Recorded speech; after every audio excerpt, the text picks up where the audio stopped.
Gulat ako na. Hayop na yan. So mga kasulam, i-update ko lang kayo no at wala lang akong magawa kaya gusto ko lang tinitingnan ko lang yung bahay no. Kanina umaga pa ako dito pa ikot-ikot ako tinitingnan ko yung bahay no. Eh parang hindi ako mapaniwala na nagpapatayo na ako ng bahay, di ba? Kasi dati nga nagtatrabaho sa construction at ngayon ay nagtatrabaho pa rin ako sa construction pero ang bahay ko na mismo ang ginagawa ko. Ang ginagawa namin, di ba? Sarap yung pakiramdam. So gawa lang tayo ng review mga kasuwer no sa bahay natin no. So kung makikita ninyo no, yan poste na yan. May mga abang na doon. Isa. Dalawa, pangalawang poste. Ayan. Pangatlong poste. Mamaya na yung extension na yan. So yan, pang-apat na poste. Kasuwer kung gaano kalaki ang mga bakal niyan. Sulit na sulit mga kasuwer. Tapos ito yung pang-limang poste. Ay, lima ba? Lima. Yan. So paikot sa bahay ng mga kasuwerd no. Pang-limang poste. Ito hindi pa nabuhusan. Ayusin pa yan. Ito nabuhusan na. Pang-anim na poste. Yan. Di ba? Kasi para at least malaman din nung may mga nag-comment, di ba, na minsan kasi ang iba nagko-comment kasi ay inuunahan kami. So ito na yun, yung mga sinasabi niyo na dapat 6 na poste daw. Hindi lang 6 to. 6 yan. Ito pang 7 poste. Ayan. Ang problema ngayon, hindi ko alam kung makakalusot ba ako dito. So mag-ingat tayo mga kasuwerd kasi pag gumuho to, patay ako kay irpat. Itong kabuhangin pag gumuho kasi hindi pa nabuhusan itong bin. So ito yung pang 7 poste. Yun o. Yan, bubuhusan pa. No, nagkatayo pala yung bakal. Tapos yan yung pang-8. To. Yun yung pang-8 poste no. So doon tayo nag-umpisa kanina. So meron na tayong 8 poste dito sa mismong bahay natin. So 8 poste. Ngayon iikot tayo ulit para review lang yan, review. So dito naman tayo mga galing. Yun po yung mga nagtatanong no, baka kasi may mga hindi nakapanood sa pinakaunang video talaga. So sa mga hindi nakapanood ng series natin sa bahay no, bahay update ay detalyado po yan. Biruin yung mga ina-upload namin nila kanuto ay tig-1 oras yan. Minsan dalawa talaga sa isang araw. Para lang ma-detalyado talaga makita ninyo kasi may mga nanonood din na nagkumukuha ng ideas sa ginagawa ni Irpat eh. So yun. Ito ay 8 poste, itong bahay na yan, bahay na yan. 8 poste. Ngayon, meron tayong yan may 3 poste pa dyan, pero extension na kasi yan, masaka na yan. Dito, wala nang cut-cut to para mahirapan si Kanuto mag-edit. Ay, hindi mahirapan lang. Yun. So, yun, no, 8 poste yung bahay natin. Tapos, eto mga kasunod, sa may poste, bawat poste may mga parilya yan. May una bato, tapos parilya. Di ba? Tapos bago binuhusan. Tapos yung poste na yan, hindi natin makikita kasi natabunan na eh. May beam yan, tie beam. No? Nung lalaki ng mga bakal yan. Konektado dito. Diba? So, ito naman, may tie beam din yan. Papunta sa poste. Dito. Tapos ito, tie beam. No? Papunta naman, connect sa poste na to. Tapos tie beam ulit hanggang sa paikot tayo, ikot tayo para makita niyo. Yan. Ito, may tie beam din, nabuhusan na rin, di ba? Tapos ito, i-connect na lang natin to. Ang ginagamit nating hollow blocks ay 5. Itong lumang pader na to ay 4. So ang gagawin niya, ang mangyayari niyan, idudugtong natin yan, tapos ihahabulin na lang nasa finishing, no, para magpantay sila. Kasi may mga bakal din to eh. Ang wala lang talaga sa kanya ay mga pundasyon. Tapos dito naman, poste. Tapos may beam pa doon hindi pa nabuhusan. O yan na lang ang kaisa-isang beam na hindi pa nabuhusan. So lahat, ang bahay natin ay kwadrado, no? Pinaikutan ng tie beam at poste. So napakatibay. Ito, hindi lang siya nabuhusan kahapon dahil inabot kami ng napakalakas na ulan. Kaya ang tinapos lang namin ito. Yan. So ito kasi hindi pwedeng putulin to eh. Pag hindi ka pwedeng huminto dito, yan no, halimbawa yan, hindi ka nakaabot sa beam, kailangan mo tapusin talaga yan, no? Kayong hindi pwede maputol. Dito naputol siya pero okay lang yan kasi may poste naman dito eh, no? At least natapos siya sa poste, hindi na kinaya kasi sobrang lakas ng ulan. So, sa Lunes, bubuhusan na namin yan. Yan yung tie beam na yan. Hindi ka, pasensya na mga kasuwid no, kung hindi ako masyado nakakita sa mga vlog ngayon. Si Kapanalig ang nag-update no, kasi nga tinulungan ko lang nung si Kanuto. Ina-arrange ko yung mga files para lang diretso na ang kanyang editing. No, kahapon nag-edit ako ng isang vlog para maihabol kasi kung hirap din si Kanuto dahil ang haba ng mga videos ko. Tapos, ito nga. Ito yung extension mga kasuwid no. May 3 poste pa dito. So ang bahay, pero itong poste na to ay kung sa Bisaya pa tumoy ba, sa dulo na lang naman siya. Ang talagang mabigat na pundasyon talagang ito kasi panuorin nyo lang, hirap ipaliwanag. Yan, so makikita nyo ang ating bakal dito ay apat lang kasi extension lang naman yan pa ano din sa kay Juni. Yan, apat. Tapos binuhusan na, inasintahan. Yan, hindi katulad dito, ang ating mga bakal ay 6. No, kasi mga 6 talaga yan para sa bahay. So, yan. Tapos, ito yung poste dito. Inasintahan na rin ito kay Kuya Juni. So, ito magiging pader na ni Kuya Juni. Saan si Kuya Juni? Hindi ko pa alam kung anong plano ni Kuya Juni, no? So, kasi dahil sinira natin ang bahay ni Kuya Juni. Sinira natin. Siyempre, ipapagawa din natin. Ako lang bahala dyan. Yan. Ay, yung mga nag-email sa akin, no, yung mga pati yung sa comment, yung may mga gustong tumulong kay Kuya Juni. Doon na lang po kayo kay Hansek na lang kayo o kaya kay Mika, si Jimmy Nocom, doon lang kayo mag-message. Kasi ako ayaw ko munang ng mga sponsor ngayon dahil nakafocus ako sa bahay ko. Yun, kung gusto niyo yung mga nag-message sa akin na tungkol kay Kuya Juni, may gustong mag-sponsor kay Kuya Juni sa bahay niya. Kung kahit walang sponsor naman yan, ako nang bahala din sa sinira namin. Pero kung yung mga nag-message sa akin, doon kayo kay Hansek mag-message. Tapos, papasok tayo sa loob. Yan mga kasuwerd. Dito mga kasuwerd, sa mga hindi lang nakapanood, no? Yung poste na yan at saka yung poste na yon ay may tie beam din yan. Nabuhusan na rin at tinabunan na rin, no? Yan.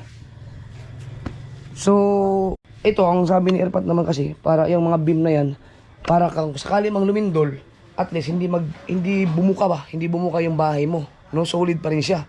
So abangan natin. Ang sabi ni Erpat ko kasi, abangan ninyo ang gagawin natin pag nasa second floor na tayo, pag natapos sa lahat ng poste at clear na ang ground, makapag-flooring na dito. Yan. Sabi niya sa akin, yan ang abangan nila. So kayong mga diyan, mga yung marunong din talaga. Salamat sa mga suggestion. May mga suggestion na pinapakita ko kay Papa. Tapos yun nga, sabi ni Papa, ganun nga ang gagawin natin. Yan. So, yung mga nagsasabi na, baka kasi may makapanood ng video na kakaiba kasi ang ginagawa namin dito. Baka hindi nila maintindihan. Pero yung mga marunong, pag marunong talaga maintindihan yun. Shout out kay Model Maker Visualizer. Yun ang inaantay ko. Yung gagawin niya sa update niya. Kasi ginagawan niya kami ng, ano bang tawag dun sa AutoCAD ba yun? AutoCAD. Dropman siya. Correct me if I'm wrong. Yun, yung pag gumawa na siya ng yung complete package ng foundation o yung pundasyon ang ginawa namin dito, no? So pati na tong beam na to. Ngayon tinanong ko sa Papa na, kasi tinanong ko siya kung magkukross pa bang ganun. Sabi niya hindi na daw kailangan kasi solid na yung ating poste, ang pagitan sa kabilang poste ay hindi siya standard mga kasuwerd. Kumbaga kasi itong layout na to, ito yung sinundan lang natin ng lumang bahay, ay lumang building na to, hindi siya standard, sobrang lapit sa isa't isa. Baka makita ninyo, baka akala nyo malayo, upro yan, pero ang lapit niyan. Yan, sobrang lapit. Yan, sobrang lapit, no? Sobrang lapit ang lahat ng mga poste. Yan, magkalapit sa isa't isa, no? So lahat sa ilalim naman may beam, may tie beam. Napaka-solid nan. So nakakwadra siya, tapos nilagyan pa natin dito sa gitna ng tie beam. Yun. So, yun, ang lalapit ng mga poste. Pinatibay talaga ni Erpat kahit na Hindi to malaki itong mga kasuwerd, ha. Hindi to malaki itong bahay ko. Maliit lang to. Sa GoPro siguro tingnan malawak dahil naka-GoPro tayo. So, kaya pinatibay ito ni Erpat ng malupit kasi ang ating pinakabubong sa third floor ay slab, buhos, semento, walang yero-yero dito, no? Kumbaga, first floor, second floor, third floor, tapos merong buhos sa taas. Parang fourth floor na rin, no? Parang fourth floor din. Pinaka-open doon sa taas. Dito naman tayo sa taas mga kasword, no? Ang ating magiging second floor. Yan. So yan yung mga abang. Mayroong mga linya ng ano, PVC, ano ang tawag dyan? Electrical pipe. Lahat ng poste may ganyan. Lalagyan ni Papa yan. Ah, hindi pala lahat kasi wala yun eh. Oh, diba? Yung iba wala eh. So ito lang, 1, 2, 3. 3 lang pala. Yan, ito. Luma yan, lumang ano yan, hindi yan kami ang nagkabit niyan. Sa lumang ano yan, building. So yun nga mga kasword, no, yung beam, no, napaikot doon, tie beam. Tapos yung sa gitna, no, so naka as in fix talaga siya, no. Kaya tapos dito sa second floor, maglalagay ulit ng beam yan eh. Doon ako excited, gusto kong makita yung sinasabi nating Kalakataw bar. Yung Kalakataw bar na ginagawa ni Papa para daw yun sa lindol ba or makikita natin. O yan. Yun yung mga bakal natin, no. So malapit na tayo mag-proceed sa second floor mga kasword. Baka pagka second floor na, baka magdagdag na ng tao siguro kasi depende kay Papa kung kailangan mabilisan. Yan. Di, ayoko na mabilis kasi ano eh, mabilis matapos. Yan. At yung mga nagsasabi na, nagtatanong bakit hindi ako gumagamit ng mixer, maghintay lang kayo. Gagamit tayo pagka mag-slab na, pag magbuhos na talaga sa taas kasi kailangan yun, dire-diretso yun eh. Dito sa baba, dahil din pa naman tayo sa baba, hindi ako gumagamit ng mixer mga kasword kasi may ginawa akong halo challenge, no. Nakakatulong yan sa mga labor ko, sa squad ko, sa mga tao ko na magkaroon sila ng views sa mga channel nila. Tingnan niyo si Kabakaw, na monetize dahil diyan sa paghahalo ng semento, di ba? 10 minutes challenge.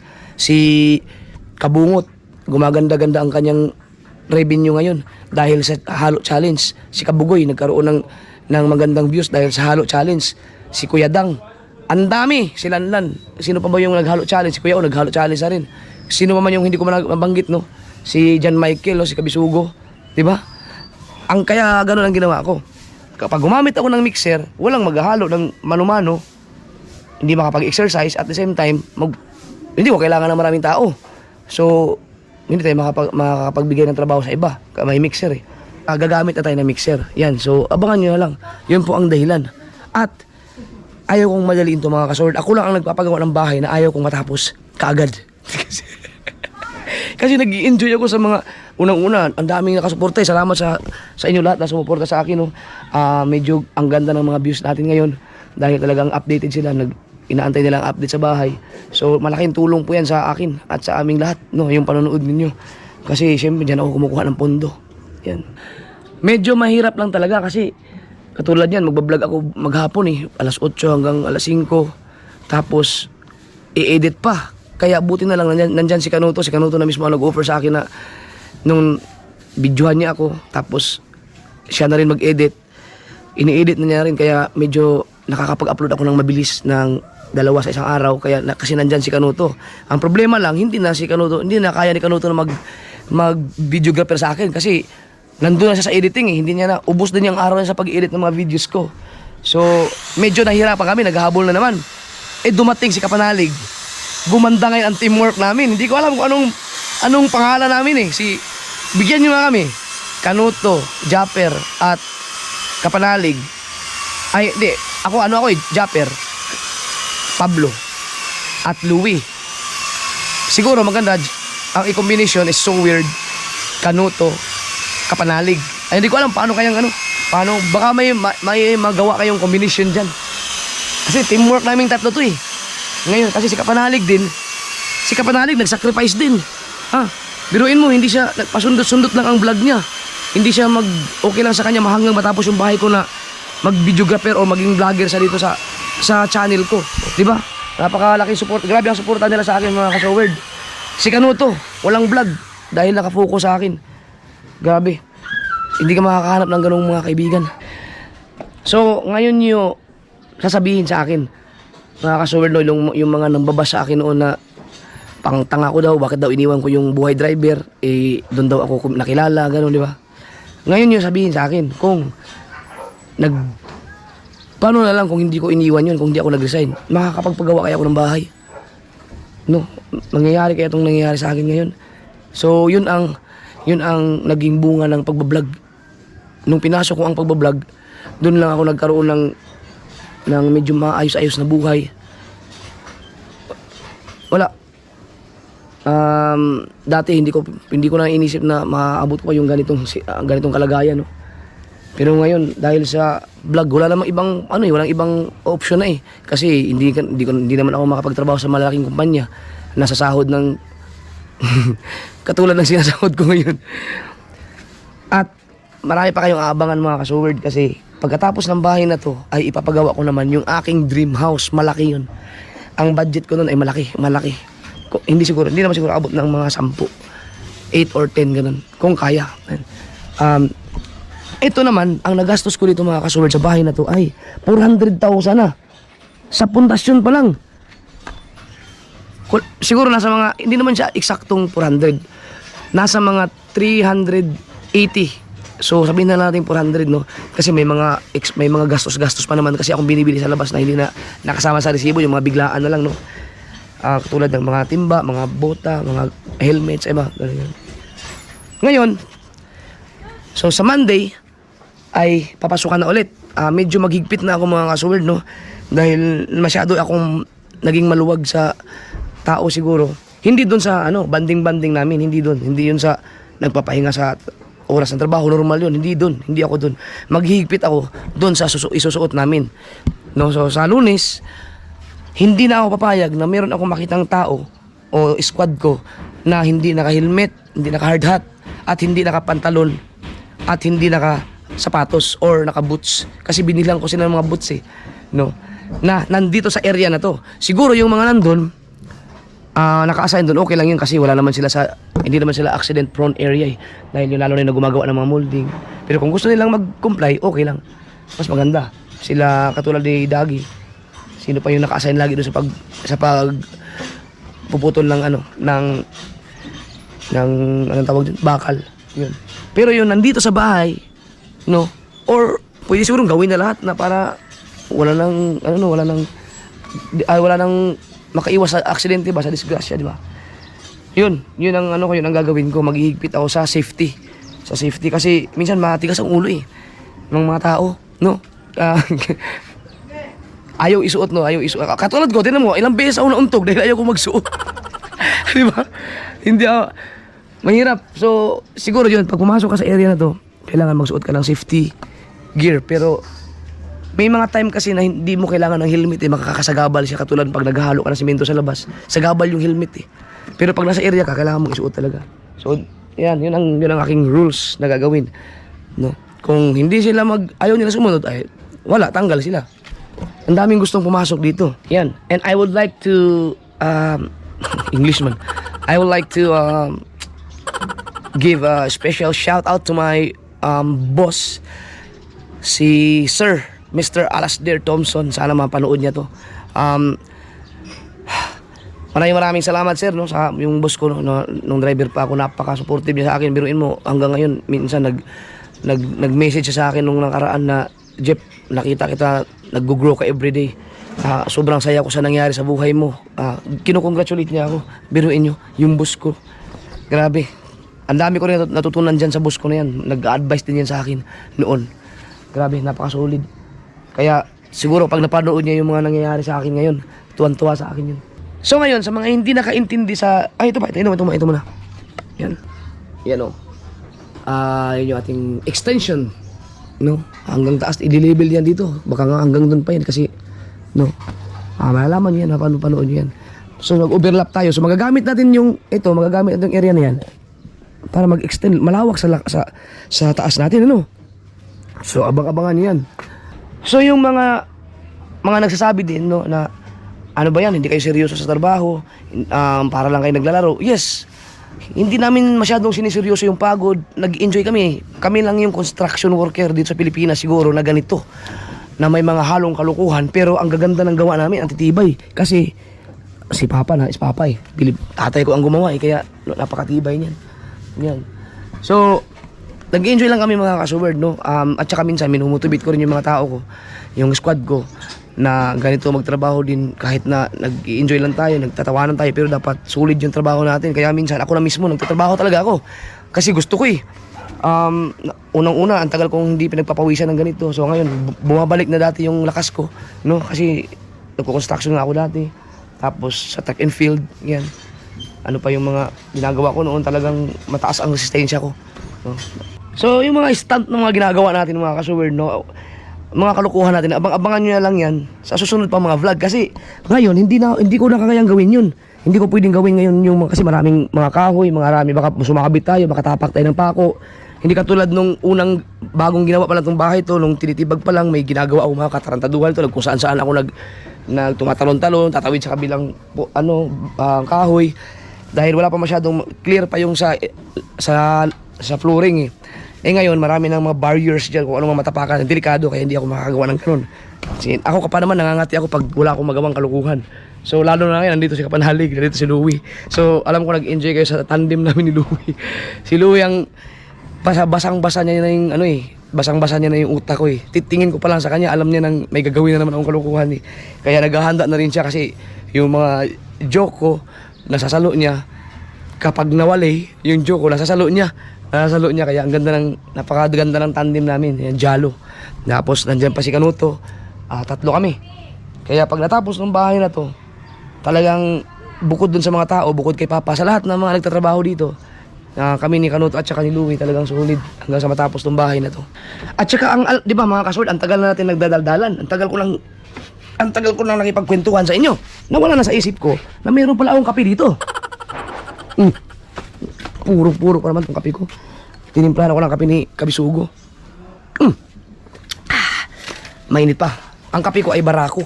Walang asukal, hindi ako nag-asukal. So, yan ang itsura ng ating bahay ngayon, no? Kung meron man mga YouTuber diyan, no, baka may mga YouTuber diyan na kung makatulong man yung bahay natin mga ganyan sa content ninyo, baka ako gustong-gusto ko rin pag may napanood akong gano'n na ginagawa ako ng content. Tuwang-tuwa ako noon, proud na proud ako diyan sa sarili ko na ginagawa ako ng content ng ibang YouTuber. Ibig sabihin, may anong tawag diyan, may pinagkakatiwalaan nila tayo na makaangat sila sa pamamagitan ng mga videos natin, no? So pwede nyo gawing content niya na yung itsura niya noon, di ba, yung itsura niya tapos ngayon ganyan ito na hanggang sa matapos, di ba? Pwede nyo gawin yan. So yan, no, ang natutunan ko dito, isa sa mga natutunan ko, kung gusto mo lang matibay na bahay, matibay na pundasyon, gumastos ka. Yan, huwag mong tipirin. Yeah, mga kasuwerd, yun ang tama. Kaya dito ko na-realize kung gaano kahirap at gaano ka sakit sa bulsa ang magpagawa ng bahay. Magastos talaga. Magastos. Yung labor ko, hindi pwede ko naman siguro sabihin sa inyo. Ang budget sa labor ko mga kasuwerd ay 50,000 a week. Ganon ko ka.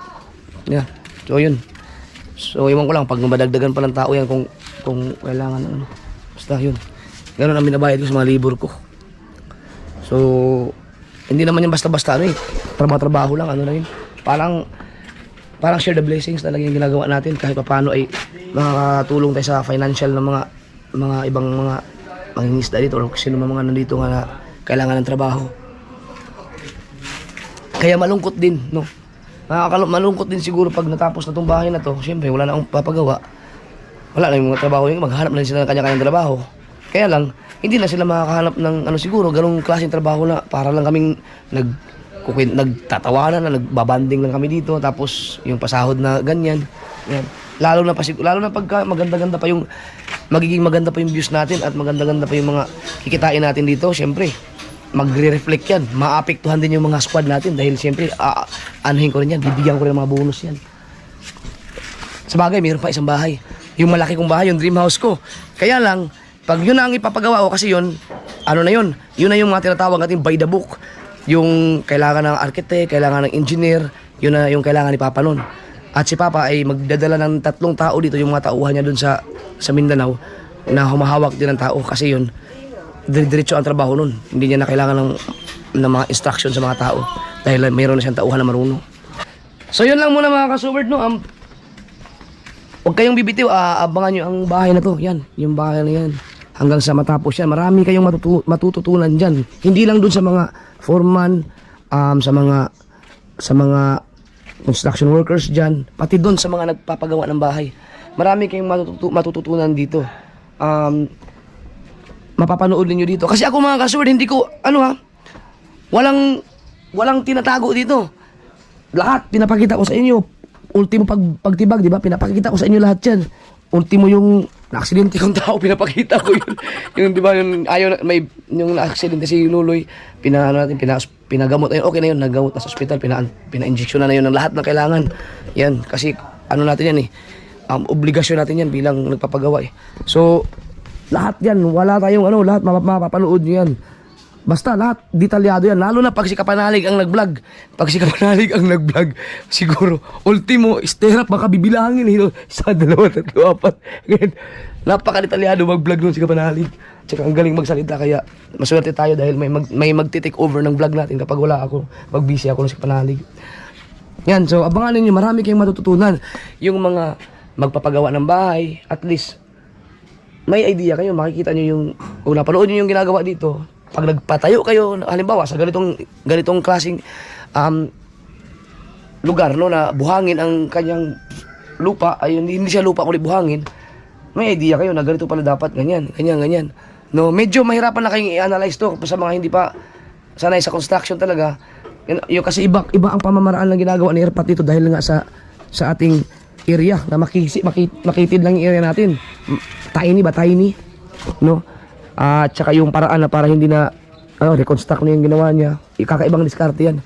Yan, so sinasabi ko rin sa iyo ang nagagastos ko para at least may idea din kayo. So kung hindi kayo gagastos ng ganun, di siguro titipirin nyo, baka hindi matibay ang magiging pundasyon sa bahay ninyo. Pero siguro kung hindi kayo sa ganitong area, pag nasa lupa talaga, hindi sa buhangin, ang isa sa mga abangan ninyo ay yung precast. Ano ba? Precast o precast? I-search ko nga sa Google. Yan. Yun ang isa sa mga abangan ninyo sa ginagawa ni Erpat. So yung poste niya, hindi pa nagtatapos diyan. Baka mayroon pa siyang yung molding. So abangan niyo yan mga kasuward, yung sa loob ng bahay natin kung paano gagawin ni Erpat diyan. Yan. Di ba? So pag natapos yan, siguro isa lang masasabi ko sa inyo, marami ding mga hindi mag-appreciate pero mostly talaga bibilib kayo sa Erpat ko pag natapos yung bahay na yan. Ang sa ngayon lang, kaya natagalan tayo. 15 days na. 15 days na tayo mga kasuward. Nasa pundasyon pa rin tayo. Isipin nyo kung gaano katibay yung pundasyon natin. Dinahandahan natin kasi iniwasan natin yung pagguho. Pero ngayon, wala na. Hindi naguguho yan kasi may boost na lahat Yun. So, hanggang dito na lang muna. Wala lang kasi akong magawa mga kasuward. Kanina pa ako, paikot-ikot ako dito. Tinitingnan ko yung bahay. Alam mo yun, kanina pa ako dito, pabalik-balik ako. Tinitingnan ko lang siya. Yung parang hindi ako mapaniwala. Na hanggang ngayon, naisip ko, matatapos ko ba talaga yan? Yung, parang ganun. Parang di ako mapaniwala. Nagpapagawa na ako ng bahay mga kasuward. Hindi ako mapaniwala. Salamat talaga sa YouTube. At maraming salamat sa lahat ng mga nanonood sa akin. Salamat sa suporta ninyo dahil sa panonood ninyo ng mga videos ko.